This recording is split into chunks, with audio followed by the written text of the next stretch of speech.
ದೇವರವರು ವೇದಿಕೆಯನ್ನು ಆಗಮಿಸ್ತಾ ಇದ್ದಾರೆ. ಅದೇ ರೀತಿ ನಮ್ಮ ಹುಳ್ಳಿಯಣ್ಣದ ಗುರುದೇವಾಶ್ರಮದ ಪರಮಪೂಜ್ಯರು, ಅದೇ ರೀತಿ ನಮ್ಮ ದುರ್ಗಾ ಪರಮೇಶ್ವರಿ ಆಶ್ರಮದ ಪರಮಪೂಜ್ಯರುಗಳು ವೇದಿಕೆಯನ್ನು ಆಗಮಿಸ್ತಾ ಇದ್ದಾರೆ.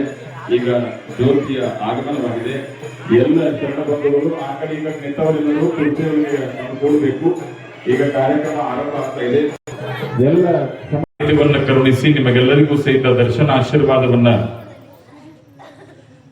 ಕರುಣಿಸ್ತಿರ್ತಕ್ಕಂತಹ ಪರಮಾರಾಧ್ಯ ಗುರುಗಳು ಈ ನಾಡು ಕಂಡ, ಈ ಧರೆ ಕಂಡ, ಈ ಪೃಥ್ವಿ ಕಂಡ ನಡೆದಾಡುವ ದೇವರ ಸೇವೆಯನ್ನ ಮಾಡಿ ಅವರ ಅಪರೂಪ ಆಶೀರ್ವಾದಕ್ಕೆ ಪಾತ್ರರಾಗಿರ್ತಕ್ಕಂತಹ ಗುರುಗಳು ಯಾರಾದ್ರೂ ಇದ್ರೆ ಅದು ನಮ್ಮ ಹುಲ್ಯಾಳದ ಹರ್ಷಾನಂದಪ್ಪಗಳು ಅನ್ನತಕ್ಕಂಥ ಮಾತನ್ನ ಈ ವೇದಿಕೆ ಮೂಲಕ ಸ್ಮರಿಸಬೇಕಾಗ್ತದೆ. ಪರಮಪೂಜ್ಯರ ಜಂಗಮ ಶ್ರೀ ಚರಣಗಳಲ್ಲಿ ಭಕ್ತಿಯ ಪ್ರಣಾಮಗಳನ್ನ ಸಲ್ಲಿಸ್ತಾ ಕಾರ್ಯಕ್ರಮದ ನೇತೃತ್ವವನ್ನು ದಯಪಾಲಿಸಿ ಜಮಖಂಡಿ ತಾಲೂಕಿನ ಪ್ರತಿಯೊಂದು ಹಳ್ಳಿಯಲ್ಲಿ ಜನಜಾಗೃತಿ ಯಾತ್ರೆ ಎನ್ನುವ ಕಾರ್ಯಕ್ರಮವನ್ನು ಕೈಗೊಂಡು ಕರೆಯದೇ ಇರುವ ಮನೆಗೆ ಜೋಳಿಗೆಯನ್ನ ತೆಗೆದುಕೊಂಡು ನೀವು ಕರೆಯದೇ ಇದ್ದರೂ ಬಯಸಿ ಬಂದರೆ ಅಂಗಭೋಗ, ಬಯಸದೇ ಬಂದರೆ ಲಿಂಗಭೋಗ ಎನ್ನುವ ತತ್ವದೊಂದಿಗೆ ನೀವು ಬಯಸದೇ ಇದ್ದರೂ ಸಹಿತ ನಿಮ್ಮ ಕರ್ಮವನ್ನ ಕಡಿಯಲಿಕ್ಕೆ ಧರ್ಮದ ಜೋಳಿಗೆ ತಂದಿರತಕ್ಕಂಥ ಪೂಜ್ಯರಾಗಿರ್ತಕ್ಕಂಥ ಆನಂದ ದೇವರಿಗೆ ಜೋರಾಗಿ ಚಪ್ಪಾಳೆಯನ್ನ ಅವರ ಜಂಗಮ ಶ್ರೀ ಚರಣಗಳಲ್ಲಿ ಪ್ರಣಾಮಗಳನ್ನು ಸಲ್ಲಿಸೋಣ. ಅದೇ ರೀತಿ ಕಾರ್ಯಕ್ರಮದ ಸಾನ್ನಿಧ್ಯವನ್ನ ಕರುಣಿಸಿ ಅವರ ಧ್ವನಿಗಳ ಒಂದಿಷ್ಟು ಮಾಧುರ್ಯತೆ, ಅವರು ಒಂದಿಷ್ಟು ಮೈಕ್ ಕೊಟ್ಟಾಗ ಮುಂದೊಮ್ಮೆ ಹೆಜ್ಜೆ ಹಾಕಿ ಹಾಡಕ್ ಪ್ರಾರಂಭ ಮಾಡಿದ್ರು ಅಂತಂದ್ರೆ ಎದುರಿಗೆ ಇರತಕ್ಕಂತಹ ವ್ಯಕ್ತಿಯ ಹೃದಯದೊಳಗೂ ಸಹಿತ ಅವರ ಪವಿತ್ರವಾಗಿರುವ ಭಕ್ತಿಯನ್ನ ಮೂಡಿಸಬಲ್ಲ ಈ ನಾಡಿನ ಒಬ್ಬ ಪರಮ ಯೋಗಿಗಳು ಯಾರಾದ್ರೂ ಇದ್ರೆ ಅದು ನಮ್ಮ ಕೃಷ್ಣಯ್ಯ ಮಹಾಸ್ವಾಮಿಗಳು ಅನ್ನತಕ್ಕಂಥ ಮಾತನ್ನು ಹೇಳ್ತಾ ಅವರ ಜಂಗಮ ಶ್ರೀ ಚರಣಗಳಲ್ಲಿ ಪ್ರಣಾಮಗಳನ್ನ ಸಲ್ಲಿಸ್ತಾ ಈ ಒಂದು ಕಾರ್ಯಕ್ರಮದ ಉಸ್ತುವಾರಿಯನ್ನ, ಜವಾಬ್ದಾರಿಯನ್ನ ತೆಗೆದುಕೊಂಡು ಎಲ್ಲವನ್ನೂ ಮಾಡಬಲ್ಲೆ ಎಂಬ ಅಪರೂಪದ ಸಾಮರ್ಥ್ಯದ ಆ ತಾಯಿ ದುರ್ಗಾ ಪರಮೇಶ್ವರಿಯ ಒಂದು ಪವಿತ್ರವಾಗಿರುವ ಕೃಪಾಛತ್ರಕ್ಕೆ ಒಳಪಟ್ಟು ಆ ತಾಯಿಯ ಅನುಗ್ರಹವನ್ನ ಪಡೆದುಕೊಂಡಿರತಕ್ಕಂತಹ ಪರಮ ಪೂಜ್ಯರಾದ ದೊಂಡಯ್ಯ ಅಪ್ಪಂಗಳವರ ಶ್ರೀಚರಣಗಳಿಗೆ ಜೋರಾಗಿ ಚಪ್ಪಾಳೆಗಳನ್ನು ನಮಸ್ಕಾರಗಳನ್ನು ಸಲ್ಲಿಸೋಣ.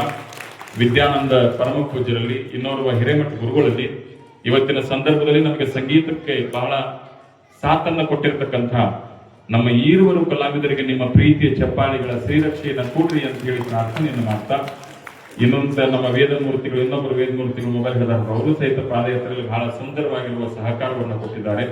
ಅವರು ಅದೇ ರೀತಿ ನಮ್ಮ ನಾಗರಾಜ್ ಗೊಂದಲಿಗೆ ಆಗಿರಬಹುದು, ವಿಶೇಷವಾಗಿ ನಮ್ಮ ಪತ್ರಕರ್ತರ ಬಂಧುಗಳು ಸಹಿತ ವೇದಿಕೆಯಲ್ಲಿ ಉಪಸ್ಥಿತರಿದ್ದಾರೆ.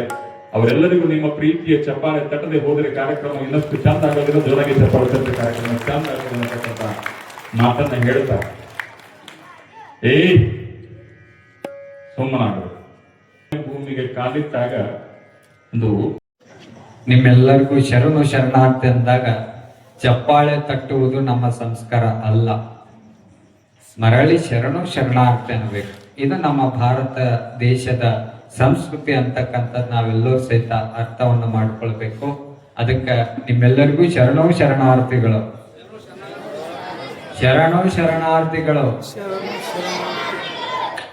ಸಾಕು, ಪ್ರತಿನಿತ್ಯವೂ ಸಹಿತ ಇದೇ ಆಗ್ಬೇಕಿಲ್ಲ. ಇದೇ ವೇದಿಕೆ ಮುಖಾಂತರ ಅಂತಲ್ಲ, ಯಾವುದೇ ಕಾರ್ಯಕ್ರಮದೊಳಗೆ ಮಹಾತ್ಮರಿಗೆ ನಿಮ್ಗೆ ನಮಸ್ಕಾರ ಅಂದ್ರ ಮರಳಿ ನಮಸ್ಕಾರ ಅನ್ನಬೇಕು. ಅವ್ರು ಶರಣಾರ್ಥಿ ಅಂದ್ರ ಮರಳಿ ಶರಣಾರ್ಥಿ ಅನ್ಬೇಕ. ಇದೇ ನಮ್ಮ ಭಾರತೀಯ ಸಂಸ್ಕೃತಿ. ಇಡೀ ನಮ್ಮ ಭಾರತ ದೇಶಕ್ಕ, ಈ ಉಳಿದೆಲ್ಲಾ ದೇಶಗಳು ನಮ್ಮ ಭಾರತ ದೇಶಕ್ಕ ಜಗದ್ಗುರು ಭಾರತ ದೇಶ ಅಂತ ಕರಿತಾವ. ಯಾಕೆ ಕರಿತಾವ ಅಂತಂದ್ರ ನಮ್ಮ ಭಾರತ ದೇಶದೊಳಗೆ ದೊಡ್ಡ ವಿಜ್ಞಾನಿಗಳದಾರ ಅಂತ ತಿಳ್ಕೊಂಡು ಕರೆಯುವುದಿಲ್ಲ, ದೊಡ್ಡ ಶ್ರೀಮಂತರದಾರ ಅಂತ ಕರೆಯುವುದಿಲ್ಲ, ದೊಡ್ಡ ಯಾರೋ ಅದಾರ ಅಂತ ತಿಳ್ಕೊಂಡು ನಮ್ಮ ಭಾರತ ದೇಶಕ್ಕೆ ಜಗದ್ಗುರು ಭಾರತ ದೇಶ ಅಂತ ಕರೆಯುವುದಿಲ್ಲ. ನಮ್ಮ ಭಾರತ ದೇಶದೊಳಗ ಮಹಾತ್ಮರ ಮೂಲಕ ಸಂಸ್ಕಾರದ ಬೀಜ ಐತಲ್ಲ, ಅದರ ಸಮೇತ ನಮ್ಮ ಭಾರತ ದೇಶಕ್ಕ ಜಗದ್ಗುರು ಭಾರತ ದೇಶ ಅಂತ ಕರೀತಾರ ಅಂತಕ್ಕಂಥದ್ದು ನಾವೆಲ್ಲರೂ ಸಹಿತ ಅರ್ಥವನ್ನು ಮಾಡ್ಕೊಳ್ಬೇಕು. ವಿಶೇಷವಾಗಿ ಈ ಹಳ್ಳಿಗಳಿಗೆ ಜಮಖಂಡಿ ತಾಲೂಕಿನ ಪ್ರತಿ ಹಳ್ಳಿಗಳಿಗೂ ಸಹಿತ ಈ ಜನಜಾಗೃತಿ ಯಾತ್ರೆ ಕಾರ್ಯಕ್ರಮವನ್ನು ನಾವು ಮಾಡ್ತಾ ಬಂದಿದ್ದೇವೆ. ಇದನ್ನ ಮಾಡುವ ಉದ್ದೇಶ ಯಾಕಂತಂದ್ರೆ ನಮ್ಮ ಜೋಳಿಗೆ ಹಿಡ್ಕೊಂಡು ಪ್ರತಿ ಮನೆಗಳಿಗೂ ಸಹಿತ ಅಡ್ಡಾಡ್ತೇವೆ. ಯಾಕೆ ಅಡ್ಡಾಡ್ತೇವೆ ಅಂತ, ನಮ್ಮ ಜೋಳಿಗೆಗೆ ನೀವು ರೊಕ್ಕ ಹಾಕ್ರಿ, ನಮ್ ಜೋಳಿಗೆಗೆ ನೀವು ಬಂಗಾರ ಹಾಕ್ರಿ, ನಮ್ ಜೋಳಿಗೆಗೆ ಅದು ಇದು ನೀವು ಹಾಕ್ರಿ ಅಂತ ತಿಳ್ಕೊಂಡು ನಾವು ಜೋಳಿಗೆ ಹಿಡ್ಕೊಂಡು ಅಡ್ಡಾಡಕ್ ಬಂದಿಲ್ಲ ಈ ಊರಿಗೆ. ನಮ್ಮ ಜೋಳಿಗೆ ಹಿಡ್ಕೊಂಡು ಯಾಕೆ ಬಂದೈತೆ ಅಂತಂದ್ರೆ, ನಿಮ್ಮ ಊರಿಗೆ ಯಾರು ನಿಮ್ ಮನಿ ಒಳಗೆ ಯಾವ ಚಟ ಮಾಡ್ತಾರಲ್ಲ ಆ ಚಟಗಳನ್ನ ಅಷ್ಟೇ ನಮ್ಮ ಜೋಳಿಗೆಗೆ ಹಾಕ್ರಿ ಅಂತ ತಿಳ್ಕೊಂಡು ಪ್ರತಿ ಮನೆಗೂ ಸಹಿತ ಜೋಳಿಗೆ ಹಿಡ್ಕೊಂಡು ಬರಾಕತ್ತೇವ್ ನಾವು. ನೀವ್ ಅಂತಿರ್ಬೋದು, ಚಟ ಅಂದ್ರೆ ಏನ್ರಿ? ಬರೀ ಚಟ ಅಂತಂದ್ರ ಬೀಡಿ ಸಿಗರೇಟ್ ಸೇದೋದು, ಶೆರೆ ಕುಡಿದು, ಚುಟ್ಟ ಸೇರೋದು, ಇದೇ ಚಟಗಳನ್ರಿ ಅಂತ ನೀವೆಲ್ಲ ಪ್ರಶ್ನೆ ಮಾಡೋದು. ಈ ಒಟ್ಟ ಚಟಗಳಲ್ಲ, ನಮ್ಮಲ್ಲಿ ಇನ್ನೂ ಹಲವಾರು ಚಟಗಳದಾವ. ನಮ್ಮ ಶರಣರು ಹೇಳಿದ್ರು ಬಹಳ ಅದ್ಭುತವಾಗಿ, ನಿಮ್ಮೆಲ್ಲರಿಗೂ ಸಹಿತ ಪ್ರವಚನ ಹೇಳಿದ್ರು. ಚಟಗಳ ಅಂತಂದ್ರ ಇನ್ನೊಬ್ಬರು ನೋಡಿ ಒಟ್ಟಿ ಕಿಚ್ಚು ಪಡೋದೇನೈತಲ್ಲ, ಅದು ಒಂದು ಚಟನ. ಇನ್ನೊಬ್ಬರಿಗೆ ಅವ್ರು ಬಹಳ ಕಷ್ಟದಾಗ ಬಡತನದಾಗ ಅದಾರ ಅಂತಂದ್ರೆ ಅವ್ರಿಗೆ ಸಹಾಯ ಮಾಡದೆ ಅವ್ರ ಬಗ್ಗೆ ಹೀಯಾಳಿಸಿ ಮಾತಾಡ್ತಿರಲ್ಲ, ಅದು ಒಂದು ಚಟನ.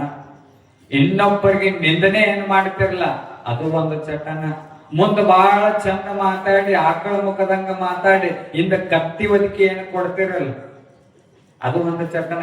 ಮುಂದೆ ಬಾರಿ ನಮ್ಮ ಅಂತ ಹೊಗಳಿ ಮ್ಯಾಗ ಎತ್ತಿ ಹೋಗಿದ್ದು.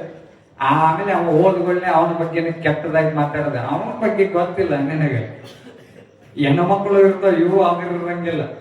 ಯವ್ವ ನಿನಗೆ ಗೊತ್ತೇ ಇಲ್ಲ ಅನ್ನೋದು ಇಡೀ ಊರು ತುಂಬಾ ಅವ್ರ ಬಗ್ಗೆ ಡಂಗರ ಸಾರೋದು. ಇನ್ನೊಬ್ಬರ ಬಗ್ಗೆ ಏನು ಕೆಟ್ಟದಾಗಿ ಮಾತನಾಡುವುದೇನೈತಲ್ಲ, ಅದು ಒಂದು ಚಟನ.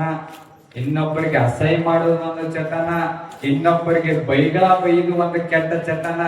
ಈ ಚಟಗಳನ್ನು ಬಿಡಿಸುವ ಸಲುವಾಗಿ ನಮ್ಮ ಜೋಳಿಗೆ ಬಂದದಂತಕ್ಕಂಥದ್ದು ನೀವೆಲ್ಲರೂ ಸಹಿತ ಅರ್ಥವನ್ನು ಮಾಡ್ಕೊಳ್ಬೇಕು. ಬರೇ ಬೀಡಿ ಸಿಗರೇಟ್ ಅರ್ಥ ಅಲ್ಲ. ಇವು ಏನು ಗಣ ಮಕ್ಕಳು ಬೀಡಿ ಸಿಗರೇಟ್ ಏನು ಸೇದಿ ಅವು ದೇಹ ಅರ್ಥ ಸುಟ್ಬಿಡ್ತಾವ. ಇವು ಹೆಣ್ಮಕ್ಳು ಏನ ಚಟ ಮಾಡ್ತಾವಲ್ಲ, ಇವು ಚಾಟ ಚುಚ್ಚು, ಇವು ಇಡೀ ಮನಿನ ಸುಡ್ತಾವ. ಇವು ದಗ ನಿಮ್ ಬಗ್ಗೆ ಹೇಳಾಕತ್ತಿಲ್ಲ. ಈ ಊರಾಗ ನಮ್ಗೆ ಯಾರು ಇಲ್ಲ, ಬಾಳ ಒಳ್ಳೆಯವ್ರ. ಚಾಡ ಚುಚ್ಚುದಂದ್ರೆ ಗೊತ್ತಿಲ್ಲ ನಿಮ್ಗೆ. ಆ ಶಬ್ದನ ಈ ಊರಾಗ ಬಳಕೆನೇ ಇಲ್ಲ. ಅದು ನಾ ಬ್ಯಾರೆ ಊರಿನ ಸುದ್ದಿ ಹೇಳಾಕತ್ತೇನೆ. ನಿಮ್ ಬಗ್ಗೆ ಹೇಳಿ ಮತ್ತ 5 ದಿನ ಈ ಊರಾಗ ಪ್ರವಚನ ಮಾಡೋದು ವಜ್ಜಾಗಿತ್ತು ಅಂತೇಳಿ ನಾವು. ಈ ಊರ್ ದಾಟ ಹೋಗುದು ವಜ್ಜಾಗಿತ್ತು. ಕೆಟ್ಟ ದುರ್ಗುಣಗಳನ್ನ ಬಿಡದ ಈ ಜೀವನ ಪ್ರತಿಯೊಬ್ಬರಿಗೂ ಮೂರು ಸಂಗತಿಗಳು ನಡೀತಾವ. ಒಂದು ಹುಟ್ಟು, ಒಂದು ಸಾವು, ಅದರ ಮಧ್ಯದಲ್ಲಿರ್ತಕ್ಕಂಥ ಬದುಕು. ಹುಟ್ಟು ನಮ್ಮ ಕೈ ಒಳಗಿಲ್ಲ, ಹುಟ್ಟು ಆ ಭಗವಂತನ ಕೈ ಒಳಗದ. ಸಾವು ಸಾವು ನಮ್ಮ ಕೈ ಒಳಗಿಲ್ಲ, ಅದು ಯಾರ ಕೈಯಾಗದ? ಭಗವಂತನ ಕೈ ಒಳಗದ. ಹುಟ್ಟು ಇದ ಮನಿ ಒಳಗ್ ಹುಟ್ಟಬೇಕ, ಇದ ಜಾತಿ ಒಳಗ್ ಹುಟ್ಟಬೇಕ, ಇದ ಧರ್ಮದೊಳಗ್ ಹುಟ್ಟಬೇಕ, ಇದ ಊರೊಳಗ್ ಹುಟ್ಟಬೇಕನ್ನೋದು ಅದು ನಮ್ಮ ಕೈ ಒಳಗಿಲ್ಲ, ಅದು ಭಗವಂತನ ಕೈ ಒಳಗದ. ಸಾವು ಇವ ಕ್ಯಾನ್ಸರ್ ಆಗೇ ಸಾಯ್ಬೇಕು, ಇವ ಲಕ್ವ ಹೊಡೆದ ಸಾಯ್ಬೇಕು, ಇವ ಹಾರ್ಟ್ ಅಟ್ಯಾಕ್ ಆಗ ಸಾಯ್ಬೇಕು, ಇವ ಆಕ್ಸಿಡೆಂಟ್ ಆಗೇ ಸಾಯ್ಬೇಕು. ಇದು ನಮ್ಮ ಕೈ ಒಳಗಿಲ್ಲ, ಅದು ಯಾರ ಕೈ ಒಳಗದ? ಅದು ಭಗವಂತನ ಕೈ ಒಳಗದ. ಹುಟ್ಟು ಭಗವಂತ ನಮ್ಮ ಕೈ ಒಳಗ ಕೊಟ್ಟಿಲ್ಲ, ಸಾವು ಭಗವಂತ ನಮ್ಮ ಕೈ ಒಳಗ ಕೊಟ್ಟಿಲ್ಲ. ಆದ್ರ ಭಗವಂತ ನಮ್ಮ ಕೈ ಒಳಗೆ ಏನು ಕೊಟ್ಟಾನ ಅಂತಂದ್ರ ಸುಂದರವಾದ ಬದುಕು ಭಗವಂತ ನಮ್ಮ ಕೈ ಒಳಗ ಕೊಟ್ಟಾನ ಅಂತಕ್ಕಂಥದ್ದು ಅರ್ಥ ಮಾಡ್ಕೋಬೇಕು. ಈ ಬದುಕ ಸುಂದರವಾಗಿ ಬದುಕಬೇಕು ನಾವೆಲ್ಲರೂ ಸಹಿತ. ಭಗವಂತ ಒಂದು ಸುಂದರವಾದ ಒಂದು ಪುಸ್ತಕ ಕೊಟ್ಟು ಕಳಿಸಿ